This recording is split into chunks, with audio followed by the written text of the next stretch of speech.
بسم اللہ الرحمن الرحیم وبہ نستعین اما بعد۔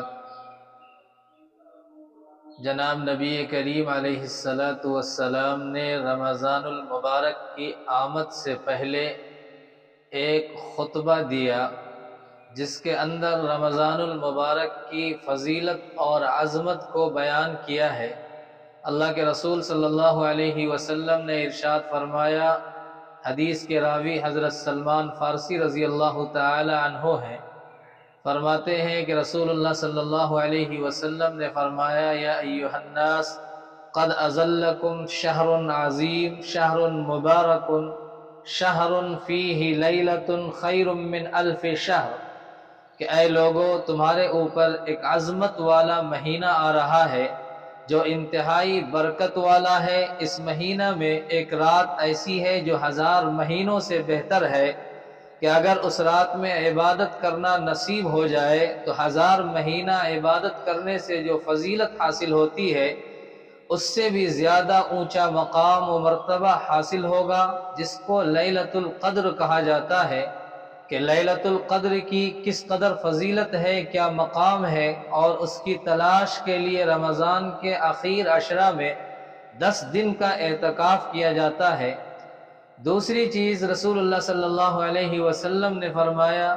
جعل اللہ صیامہ فریضۃ، کہ اللہ تعالی نے رمضان المبارک کے مہینے کے اندر روزوں کو مسلمانوں پر فرض کیا ہے، کہ کسی بھی مسلمان کے لیے رمضان کا روزہ چھوڑنا جائز نہیں ہے، اس لیے کہ رمضان کا روزہ اسلام کے 5 بنیادی ارکان میں سے ایک اہم ترین رکن ہے، جس کا چھوڑنا کسی بھی مسلمان کے لیے جائز نہیں ہے۔ تیسری چیز اللہ کے رسول صلی اللہ علیہ وسلم نے فرمایا، وَقِيَامَ لَيْلِهِ تَطَوُّعًا، کہ رمضان کی رات میں تراویح کی نماز کے لیے قیام کرنا تطوع ہے، اور تطوع کا لفظ سنت مؤکدہ اور مستحبات اور نوافل سب کے لیے بولا جاتا ہے۔ یہاں تراویح کی نماز کے لیے تطوع کا لفظ جو لایا گیا ہے وہ سنت مؤکدہ کے لیے استعمال ہوا ہے، اس لیے کہ تراویح سنت مؤکدہ ہے، دور صحابہ سے تواتر و تسلسل کے ساتھ اس پر عمل کا سلسلہ جاری ہے۔ اس کے بعد رسول اللہ صلی اللہ علیہ وسلم نے فرمایا، من تقرب فیہ بخصلۃ من الخیر کان کمن ادى فریضۃ مما سواہ، کہ جو شخص رمضان کے مبارک مہینہ میں کسی نیکی کے ساتھ اللہ کا قرب حاصل کرے گا، اس کا حال ایسا ہے جیسا کہ رمضان کے علاوہ کسی اور مہینے میں کوئی فرض ادا کیا ہو، اور فرض عبادت ادا کرنے کا ثواب نفل کے مقابلہ میں بہت زیادہ بڑھا ہوا ہوتا ہے۔ حدیث شریف کے اگلے جملے سے یہ بات سامنے آتی ہے کہ فرض عبادت ادا کرنا ایک لازمی اور حتمی عمل ہے، جس کے کیے بغیر کوئی چارہ کار نہیں، لیکن اس عبادت کے ادا کرنے کا ثواب نفل کے مقابلہ میں 70 گنا ہوگا، اور نفلی عبادت رمضان میں ادا کرنے میں فرض ادا کرنے کے برابر ثواب ملتا ہے، اس لیے کہ رمضان میں ہر عبادت کا اجر و ثواب 70 گنا کر دیا جاتا ہے۔ پانچویں چیز رسول اللہ صلی اللہ علیہ وسلم نے فرمایا، وَمَنْ أَدَّى فَرِيضَةً فِيهِ كَانَ كَمَنْ أَدَّى 70 فَرِيضَةً مِمَّا سِوَاهُ، کہ جو شخص اس ماہ مبارک کے اندر کسی فرض عبادت کو ادا کرے گا، اس کا حال ایسا ہے جیسا کہ غیر رمضان میں 70 فرض ادا کیے ہوں۔ چھٹی چیز رسول اللہ صلی اللہ علیہ وسلم نے فرمایا، وَهُوَ شَهْرُ الصَّبْرِ وَالصَّبْرُ ثَوَابُهُ الْجَنَّةِ، کہ رمضان کے مہینہ کو صبر کا مہینہ قرار دیا گیا ہے، اور صبر کا بدلہ جنت ہے۔ اور قرآن مقدس میں اللہ جگہ جگہ ان اللہ مع الصابرین کے الفاظ سے صبر کرنے والوں کے لیے بشارتیں پیش کرتے ہیں۔ دنیا و آخرت میں ہر وقت اللہ تعالیٰ صبر کرنے والوں کی مدد میں رہتے ہیں، اور گرمیوں کے زمانہ میں 14-15 گھنٹے کا روزہ ہوتا ہے اور انتہائی سخت گرم موسم ہوتا ہے، مگر اللہ کے بندے اپنے رب کو خوش کرنے کے لیے اور اس کی رضا حاصل کرنے کے لیے کھانا پینا سب کچھ ترک کر کے بھوک پیاس کی حالت میں سخت مشقت اٹھا کر روزہ رکھ لیتے ہیں، اسی لیے اللہ تعالیٰ اس کا ثواب بھی اپنی شایان شان انداز سے ادا کریں گے۔ اور اس حدیث کے اندر ساتویں چیز رسول اللہ صلی اللہ علیہ وسلم نے فرمایا وَهُوَ شَهْرُ الْمُوَاسَاةِ کہ یہ ایسا ماہ مبارک ہے کہ اس مہینہ میں ہر مسلمان ایک دوسرے کی ہمدردی کے لیے مستعد اور آمادہ رہتا ہے،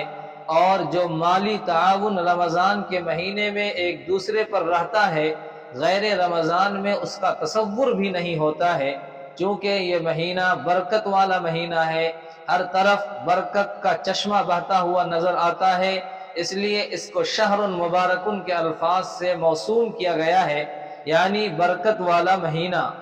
آٹھویں چیز اس حدیث کے اندر اللہ کے رسول نے فرمایا وَشَهْرٌ يُزَادُ فِيهِ رِزْقُ الْمُؤْمِنِ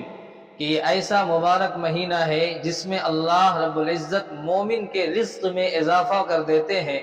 رمضان کے مبارک مہینہ میں ہر مسلمان خود اس کا مشاہدہ کرتا ہے کہ غیر رمضان میں دسترخوان پر جو کچھ بھی ہوتا ہے وہ رمضان کے مہینے کے دسترخوان کا 10واں حصہ بھی مشکل سے ہوتا ہے، اور غیر رمضان میں گھر کی عورتیں ایک دو ڈونگے تیار کرنے میں دسیوں طرح کے بہانے بناتی ہیں، اور بار بار فرمائش کے بعد ایک ڈونگا مشکل سے تیار کر کے پیش کرتی ہیں۔ اور اس کے برخلاف رمضان کے مبارک مہینے میں سورج غروب ہونے سے پہلے کافی قسم کی نعمتوں کے ڈونگے تیار کر کے سجا کر دیتی ہیں، اور جو عورت غیر رمضان میں ایک ڈونگا نخرے کے ساتھ تیار کرتی تھی، اللہ تعالیٰ اسی عورت کے ہاتھوں سے رمضان المبارک کے مہینے میں دسیوں ڈونگے خوشی کے ماحول میں تیار کر کے رکھوا دیتے ہیں۔ اور اللہ نے عورت میں ایسا حوصلہ اور ہمت عطا کر دیتا ہے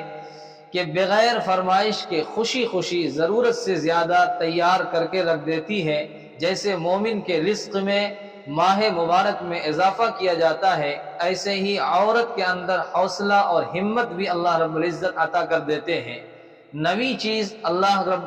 کے رسول صلی اللہ علیہ وسلم نے فرمایا من فطر فیہ صائما کان لہ مغفرۃ لذنوبہ وعتق رقبتہ من النار وَكَانَ لَهُ مِثْلُ أَجْرِهِ مِنْ غَيْرِ أَنْ يُنْتَقَصَ مِنْ أَجْرِهِ شَيْءٌ کہ جو شخص رمضان کے مبارک مہینہ میں کسی روزہ دار کو افطار کرائے تو اس کے لیے 3 قسم کی بشارتوں کا اعلان ہے۔ نمبر 1 مغفرۃ لذنوبہ اللہ تعالی روزہ دار کو افطار کرانے والے کے سارے گناہ معاف فرما دیں گے۔ وَعِتْقُ رَقَبَتِهِ مِنَ النَّارِ اگر اس نے ایسا گناہ کر رکھا تھا جس کے نتیجہ میں اس کا نام جہنمیوں کی فہرست میں آ چکا ہے، تو اخلاص کے ساتھ روزہ دار کو افطار کرانے کے نتیجے میں اس کا نام جہنمیوں کے فہرست سے نکال کر جنتیوں کی فہرست میں شامل کر دیا جاتا ہے۔ تیسری چیز وَكَانَ لَهُ مِثْلُ أَجْرِهِ مِنْ غَيْرِ أَنْ يُنْتَقَصَ مِنْ أَجْرِهِ شَيْءٌ اور روزہ دار کو افطار کرانے والوں کے لیے اتنا اجر و ثواب کا اعلان ہے جتنا خود روزہ دار کو ملے گا، اور افطار کرانے والے کو برابر کا ثواب دینے کی وجہ سے روزہ دار کے ثواب میں کوئی کمی نہیں آئے گی۔ 10ویں چیز اللہ کے رسول صلی اللہ علیہ وسلم نے فرمایا من اشبع صائما سقاہ اللہ من حوضی شربتا لا یظمأ حتی یدخل الجنہ کہ جو شخص روزہ دار کو آسودگی کے ساتھ پیٹ بھر کر کھلائے گا تو اللہ تعالیٰ اس کو قیامت کی سخت ہولناکی اور سخت گھبراہٹ، پریشانی اور پیاس کی حالت میں حوض کوثر سے ایسا سیراب کرے گا کہ پھر وہ کبھی پیاسا نہیں ہوگا، جبکہ میدان محشر کی لو اور اس کی گرمی کی وجہ سے لوگوں کے حلق خشک ہو جائیں گے اور پیاس کے عالم میں سرگردہ پھریں گے۔ اسی سختی کی حالت میں اللہ تعالیٰ حوض کوثر کا ایسا بہترین شاندار پانی پلائے گا کہ پھر جنت میں داخل ہونے تک کبھی پیاسا نہیں ہوگا۔ اس میں در پردہ 2 بشارتیں ہیں۔ نمبر 1 روزہ دار کو پیٹ بھر کر کھانا کھلانے کی وجہ سے قیامت کی سخت پریشانی کی حالت میں حوض کوثر کا شاندار پانی پی کر پیاس بجھانے کا موقع نصیب ہوگا۔